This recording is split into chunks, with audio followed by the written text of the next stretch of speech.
I'm not going to lie, I was a little nervous about having a 5 o'clock session. I know how us in the industry work.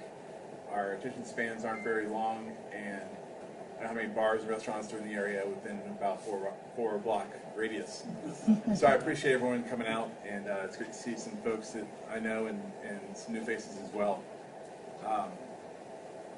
The first question I want to ask is, you ever been in that situation, you're there after a long shift in the restaurant, and maybe you're sitting in the office or on the line, or maybe even having a cold beer at the bar, finishing up, and just thought, man, did I sign up for this? You know, everything goes wrong. People are late, so prep's not done for service on time. The bartender has an argument with one of your regular customers. Everything played in the kitchen doesn't quite come out right. Everything is difficult, and I think we've all been there before. And just proof of that, I've had some fun on Facebook with some memes, and maybe you walk into work and a situation like this comes up where everybody at night feels like they did everything right. The guys in the morning come in and complaining about everything not being right. Or you walk into work, you just have that face because you know exactly what's going to happen today, and things aren't going right again. Or the order comes in and the new guy doesn't break down the boxes. So you have a big pile right by the walk-in cooler.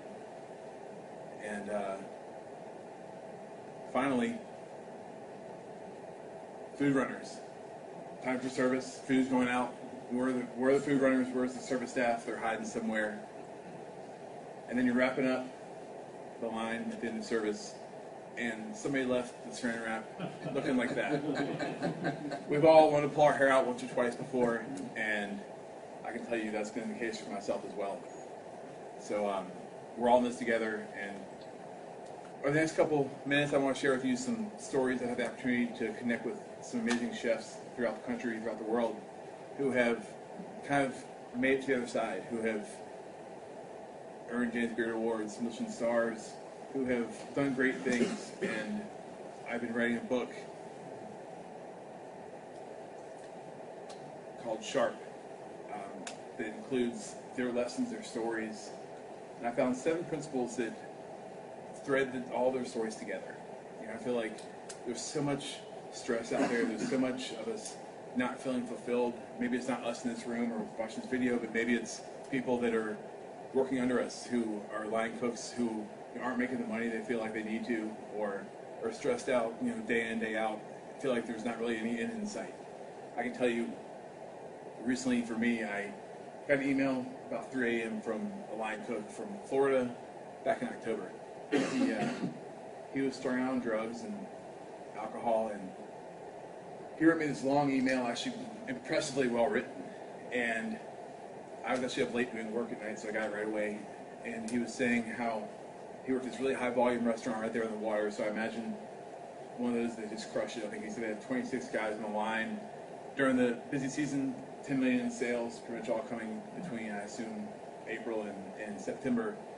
And in this email, he talked about how he had 3 kids. He was 27 years old, wasn't making enough money to support his family, to pay child support to his ex. And he wanted me to talk about some of the challenges we all face. You know, I've had the opportunity to really connect with a lot of people through not only my cooking, but through my writing, and it's been a pleasure. But he had the opportunity to read one of my articles, the first one that went viral, called Dear Chefs. And he said, I like what you said there, but can you talk about the darker side, the side that nobody really talks about? And at that point, I was kind of conflicted. I felt like this guy's reaching out, he needs some help. What can I do? I try and leave things positive so that when people are reading or connecting with my work, that they leave feeling good about things. And I feel like doing that darker side would stray from that. So I kind of sat on it and marinated on it for a few months and reached back out to him back in January and said I was going to write this piece and explained to him how I wanted to use his story as kind of the framework for it. He said, that's cool. Just so you know, I since then have been to rehab and got out. I'm back with my ex-girlfriend, doing my best to pay child support, great relationship with my kids, great relationship with work. Things are going really well right now. So maybe that can end your story on something on a positive note. So I think, that's really cool. The story kind of wrote itself. So I published it. The article went viral, and he was really proud that I was able to use his story for something good for once. And a few weeks ago, I got an email from one of his co-workers, the guy I worked right next to him on the line for the last 3 or 4 years, and said, "Hey, just so you know, our buddy that reached out to you, he was so proud that for once in his life, something good was coming out of his life. But I just want to let you know that last night he killed himself." And it hit me really hard. I tried to reach out to him and do the right thing, and I started really battling inside with the work I was doing. Am I doing any sort of difference whatsoever?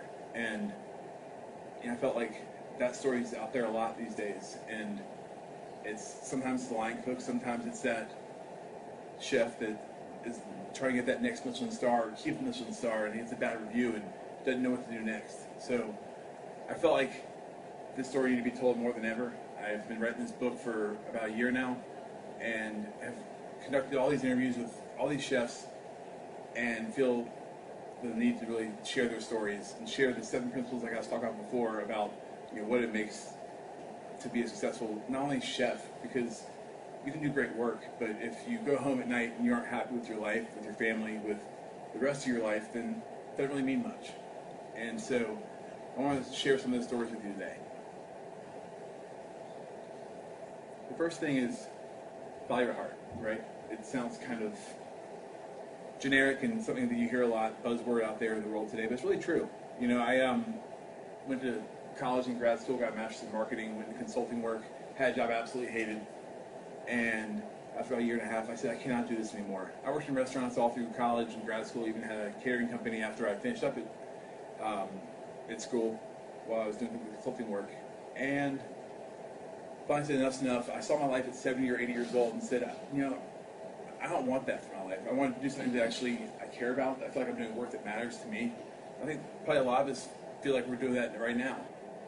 And I took a chance. I moved to Virginia, where my cousin owns some restaurants. I did some kind of consulting work on a few of his menus up there. And then about a year and a half later, he and I opened our own restaurant, where I became the executive chef and his business partner. So at 28, I had opened my own restaurant. Kind of felt like a big deal. And since then, it's been amazing. I've had the opportunity to connect with some amazing people, and it's been a great ride. We just celebrated 5 years last May. So it all comes from the fact that I did follow my heart, that I took a chance and didn't know how things were going to work out, but went with my gut, and as a result, it's been an amazing journey. I then think of another story from a far more impressive chef than myself, who has done some incredible things in the early 1980s. Had worked in some restaurants in Florida, New York, and decided to go over to France. Learn under some of the greats over there, because back then most of the chefs with big names were over in France. And came back 3 years later in 1984, opened up his own restaurant, and was really successful, critically acclaimed. And for those first 5 years, he was crushing it. And then the economy tanks. He has a decision to make. We can either stay open and perhaps lower our menu prices, make our food a little bit more accessible for the average person, or we can close up shop and try and do it at another time or somewhere else. So this chef followed his heart. He said, you know what? This food, this art that I create is too important to me to sacrifice to make cheaper or to reduce the quality of. So he decided to close up shop, moved to California, and 3 years later opened French Laundry. So Chef Thomas Keller, if you hadn't already guessed, is the man I'm talking about, and he's done some amazing things, quickly became one of the most recognized chefs in the country and the world, really all because he's followed his heart. And not just once when he opened the restaurant, or again when he decided to close it, but every single day. And that connection to his work is really, I think, what has allowed him to be so successful in his journey and getting to where he is today. The next thing you need to be able to do is connect to your vision. And a lot of us have these visions for our lives, for our careers, for what we want in our restaurants and our menus. and it's great. But then when it's time for the rubber to actually meet the road, it gets a little more challenging. Our friends and family don't always understand or recognize what we're trying to do. And I had a basketball coach when I was in high school. I was fairly good. I probably could have played somewhere small and even tried to walk on in Alabama. But I had a coach in high school who talked about free throws. So you stand at the free throw line, and some people are great at free throws, some are not very good at all. And he always told us, the first thing you want to do is look, when they're making a basketball court, they have a nail right there in the center of the free throw line that lines up with the goal on each side. You want to find that nail and line your foot up, so I'm left-handed, line your foot up in your shooting arm to where you're directly behind it. That way, once you shoot, if you shoot it straight, it'll hopefully go in. But then he said, takes it a step further and says, you want to find a rung right there on the goal, in the back, ideally, to aim for. If you miss that spot, you might miss a spot, but you still can make the basket. Versus if you just shoot the ball at the basket, miss the basket, you're not going to make it at all. So I've taken that analogy and taken it really into my own life and what I've wanted to create through restaurants and currently in the process of opening up another one here in Atlanta. And I look at somebody else here in the Atlanta area, Steve Jobs, another great example. Who would have ever thought that somebody that makes computers would be making MP3 players or phones? But having a vision for what he thought the world could use and what his customers might need, he was able to use that vision to create something really pretty remarkable. But in the Atlanta area, 30 miles south or so, is a community called Serenby. Anybody been out to Serenby before? No. Steve Nygren was a successful restaurateur here in Atlanta, and in the early 90s sold restaurants and decided to buy this land out in the middle of nowhere, Georgia. He saw this opportunity to connect back with nature, to create a sustainable community. And since then, in 1994, where they had nothing whatsoever, he's able to create this community with 4 neighborhoods, 500 houses or so, school, 3 restaurants, a bakery, a farmer's market every weekend. It was all from this vision of what he saw that wasn't yet there that led him to create this amazing place that is just south of Atlanta. So if you ever get the opportunity when you're back in Atlanta, go check it out. It's a beautiful place. The work. I have a quick video I want to show you that some of you might have seen. You have to fall in love with the process. The process of getting from where you are to where you want to be. The early mornings, late nights, and all the times in between. You have to be willing to do the work that nobody else wants to, and commit yourself to becoming better every single day. Chef Thomas Keller says it's not about passion, because passion, it comes and goes. It's about desire, having the desire to do the things that the average person isn't willing to. It's about sacrifices. If you want something, anything in life, is trading one thing for something else. That's why I see staying in the way of most people. It's the unwillingness to sacrifice comfort and ease for the opportunity for growth. It's studying and reading and learning instead of watching Netflix. Going home to get a good night's sleep instead of getting hammered with the crew at the bars after work. And it's focusing on becoming a better cook, a better chef. We could easily show up, go through the motions, and call it a day. Which is what most people do choose to do. Because it's easy. So the question is, do you want it to be easy, or do you want it to be great? Because you can't have both. Fall in love with the process. If it's hard, it probably means that you're onto something.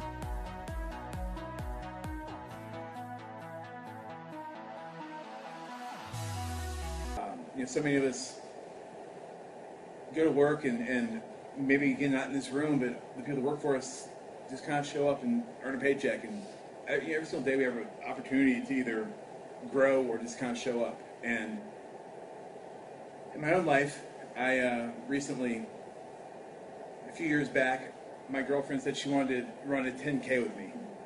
I said, okay, that sounds cool. I'm not much of a runner. I stay in shape. I go to the gym and do cardio. But she said, it's 2 months away, so you can train, you can prepare.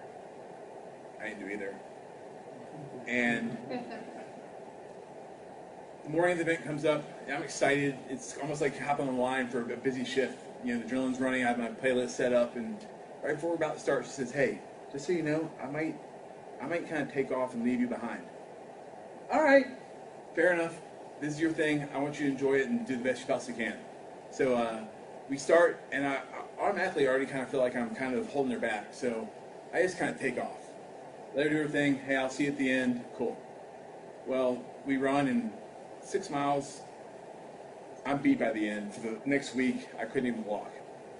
But I get to the finish line, thinking I guess she'd pass me at some point, looking for her. Nowhere to be found. A few minutes later, she comes rolling through the finish line. 2 minutes behind me. She was pissed. And was gracious enough to do a photo with me afterwards, which is us there. But it really felt more like this. Me by myself. And she was upset at the fact that I'd beaten her. And it was kind of a sore subject for a while. I actually had to ask her if I could use this story for this talk today. And she graciously said thank you. Or she said I could. I tell her thank you. And the moral of the story for me is, and she said, you don't even like running. Like, you don't even care about this race, which I don't like running one bit, honestly. But I told her, if I'm going to do anything, I'm going to do the best I possibly can. And then she understood and realized that, I apply that every day to the life I live in the kitchen and to my relationships. And I think we all need to understand that and do the best we possibly can to do the best we can while we're in the moment, because it's so easy to get caught up and forget about the things that are really important and not just kind of show up. Creativity and failure. This is a big one across all these conversations I've had. The idea of creating something that hasn't happened yet or been there before. Almost like Steve Nygren with this neighborhood, South Atlanta. He had the opportunity to take this vision and put it into reality. But along the way, he obviously had obstacles and things that he had to deal with, challenges. And in our kitchens, if we embrace this idea of, not everything's going to work the first time around. I had a female that emailed me a few days ago who said, "Chris, I spent 4 hours on this dish of," I'm not sure what she was making, but I was trying to prepare and bring together, and at the end it didn't work at all. She's like, "Have you ever been there before?" Of course I have, because anyone that's done anything important or that hadn't been done before, failure is what helps get you there. There's an amazing book that I've read that I highly recommend for anybody out there called Poke the Box by Seth Godin. And he talks about creativity and trying things that might not work and how failure is the road to that. And you look at kind of the reason why, and things that haven't been done before, innovation, new dishes, new restaurant concepts, they haven't been done because somewhere along the way people said that failure isn't an option, or failure is going to make you look bad in front of your friends, your family, or your boss, which it might. But it's also incredibly scarce to try these new things, which is what makes it so valuable. So if we can be more accepting of the failures that happen in the kitchen when our employees are trying new things, when they're trying to push the box, push the envelope. The whole term poke the box comes from the idea of programmers when they're designing code for a computer. It's called poking the box, where they put their formulas into the computer and then they refresh it and see what comes up on the computer. It didn't work the first time, so they try again and try again until finally they get to success on the other side. So, I feel like the exact same way with us and our dishes in the restaurants. It doesn't have to be perfect the first time around. David Chang, the great chef, has a great quote on this: "We're hoping to succeed, we're okay with failure, we just don't want to land in between." And it's the idea of actually kind of going for something. He has, I'm not sure how many restaurants now, but plenty all over the world now. And he says they have this round table of this email conversation with all their chefs, of the various restaurants, and they send in their completed dishes. And he says, I'm so tired of it because the finished dish doesn't mean anything. How do we get there? What are the things that we learned along the way that help us get to the finished dish? That's the stuff that's really important. This idea of really using creativity and trying things that might not work and knowing that failure is going to happen and then embracing that along the way. Relationships. So I'm not just talking about relationships in your restaurants, in your kitchens, which is obviously important, but also in your own lives, in our own lives. This is probably the number one thing I've really heard or kept coming back to with every single chef I've interviewed is the relationships and nurturing those and building those. And when I was 16 years old, I was a freshly licensed teenager. I had a souped-up Bronco here in Atlanta, driving through the streets of Buckhead, and this cop, I assume he's going to get some donuts or something, I'm not quite sure. He pulls right in front of me and my sister, cuts us off, slammed the brakes on, literally almost hit the guy. And I'm 16 years old, my sister's 15, heart's pumping, adrenaline going, and I look at her and she looks at me and I start shaking my head. I gun it. And I start tailing this cop. Not the smartest move I ever made in my whole life. And she says, Christopher, stop, please stop. Emily, he almost hit us. He's going to pay for it. Well, things, as you can probably imagine, didn't end well for me. We're driving a little bit farther, and we see that he was actually going up to an accident about a mile up the road. We get up to where he is, and I'm trying to scoot by him and give him the evil eye. And as we're going by, he says, no. You pull over right here. We're going to have a little conversation here. So he chews me out and explains how he was doing the best he could to get to this accident. And I said, well, honestly, officer, I didn't really appreciate how you cut me off back there. And he didn't like that either. But I look at that as the way a lot of us have this relationship with our employees. Maybe, again, not in this room, but our employees come into work and they feel like our boss is out to get us. Like, oh, I was 2 minutes late and the boss is giving me a hard time. Or I didn't put away the dishes the right way, or I didn't make the sauce exactly the way he wanted to or how the recipe says. And they feel like we don't have their best interest in mind. And going back to the cop analogy, I could have easily said, hey, you know what? This guy ran through the stop sign, almost hit us. Yes, he did. But he probably had somewhere more important to go. I could have given him the benefit of the doubt, and as a result, wouldn't have gotten scolded by this older officer. So I think we need to, A, take responsibility as chefs, as owners, as leaders, and realize that it's up to us to create this type of relationship with our employees where they feel like we have their back, where they feel like we appreciate them, where they feel empowered. And it all starts with communication and how we communicate, not just verbally, but through our actions and through our nonverbal communication, like our gestures and emotions as well. And when we're able to connect with them, it builds trust and respect. And when we're not, it creates barriers and bridges to both of them. So how do you really connect, and how do you communicate in a way that earns this trust and respect? I had the opportunity to interview Danny Meyer's second-hand man, right-hand man, I guess you can call it, at Union Square Hospitality Group. And he said the number one thing they hire for is empathy, is the ability to step inside someone else's shoes, to see where they're coming from, to maybe give them the benefit of the doubt as well. And when you're able to see things from someone else's perspective, you realize that, well, maybe it's not just about me, and maybe it's about these people. And so when we're hiring, we need to understand what they want out of this job just as much as how we want them to provide for us for this job as well. Adaptability. We've all seen certain companies, certain restaurants succeed. We've seen others that haven't for a number of reasons. I think adaptability is certainly one of them. We look at companies like Blockbuster and Kodak. Blockbuster had the opportunity to buy Netflix for $50 million back in the 90s, I believe it was. And that didn't end so well. They're worth, I'm not sure how many billions of dollars right now, but they couldn't see into the future of what might actually be possible. Kodak, kind of the same thing.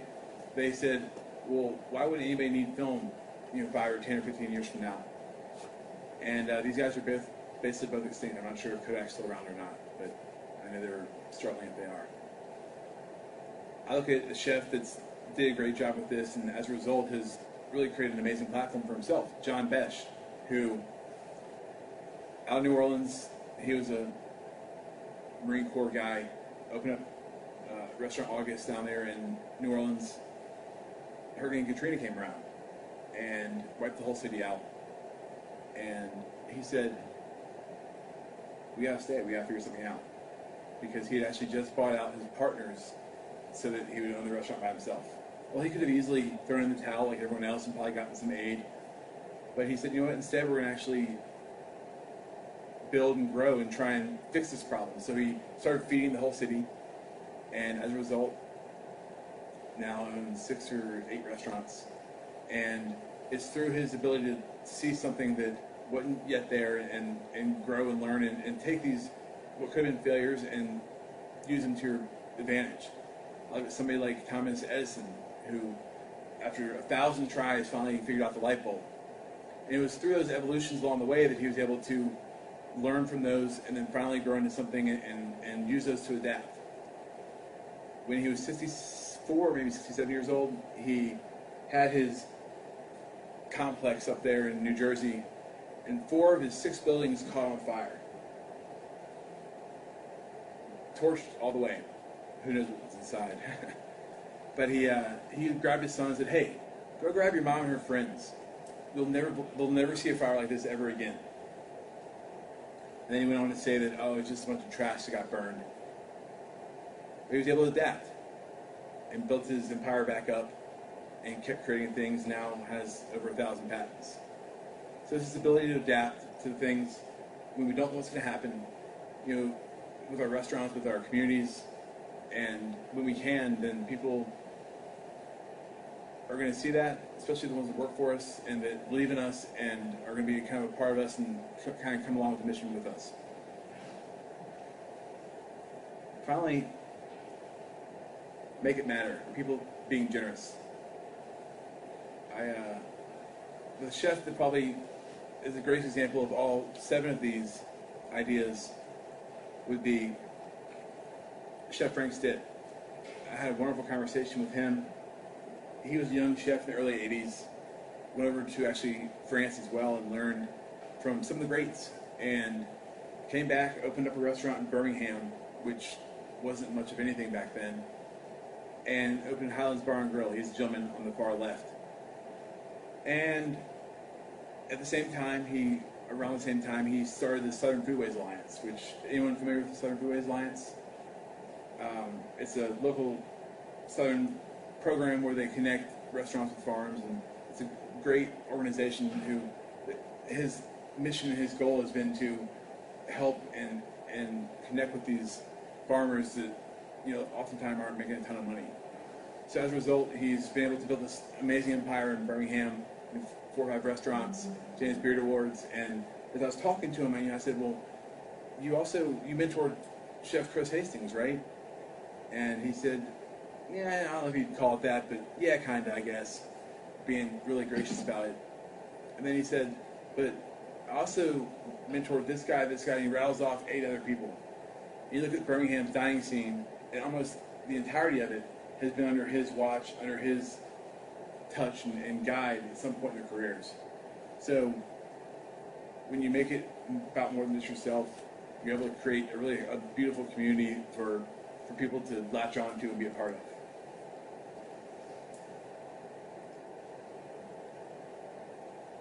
So in closing, I just have a few thoughts about how we can take these ideas and take them in the future for our businesses, for our careers, for our relationships. And the story that comes to mind is a parable or a fable, you might call it, where there's a farmer. He's got 3 sons, and he's pissed. His 3 sons are lazy. They don't want to do anything. And so he finally says, all right, well, I'm going to give them a treasure. I'm going to bury it somewhere on the land here, and then they can share amongst themselves once they find it. So he tells the sons this idea he has. They're excited because they can find this treasure, easy way out, and not do any work. Well, they dig up everywhere trying to find it, and they can't find this treasure that their father had planned for them. A few weeks pass by, and the crops start coming through the ground. And the treasure that he had buried was seeds for the harvest that would be there for them this crop season, but also for the next year and the next year. So I think we look at our lives in kind of much the same way a lot of times. We look for the easy way out. We look for the simple quick fix when things aren't going right or when we don't want to put in the work. And the question I think we need to ask ourselves is, do we want it to be easier or do we want it to be great? And I recently had a guy reach out to me on Facebook and he said, Chef Chris, I'm tired. And he's like 24 maybe based on his picture. I'm like, so you're tired? There's people in this room that are twice his age have been working much harder, much longer, doing a lot harder work than he has. And he said, when do we get to kind of take a break and just do the easy work? And I said, never really.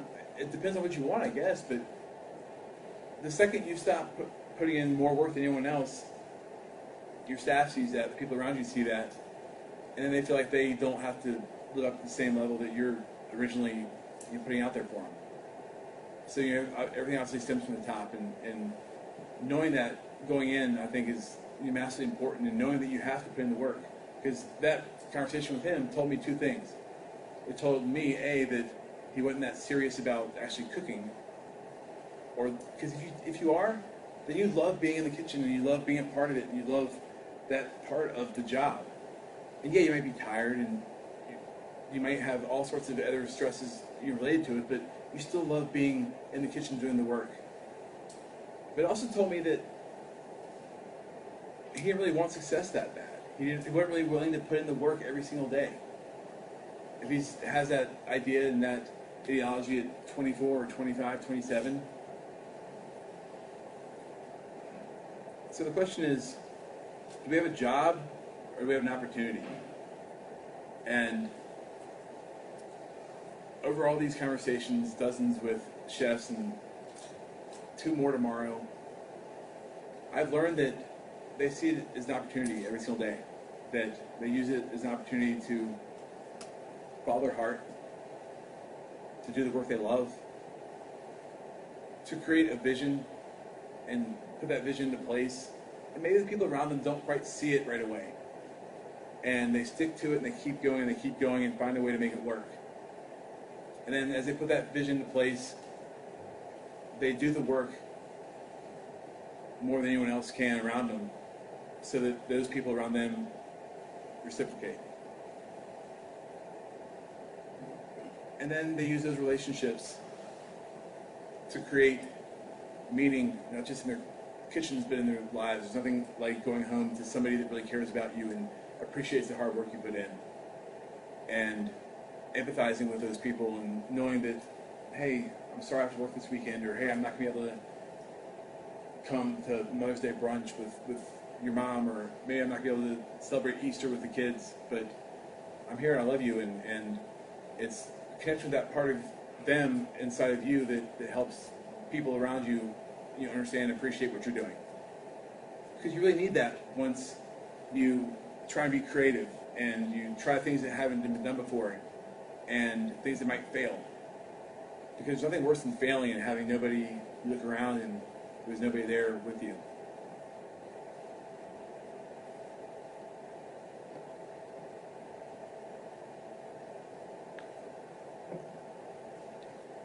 and then adapting. Knowing things aren't going to always be the same. Knowing things are going to change. And we're going to have the opportunity to learn as we go.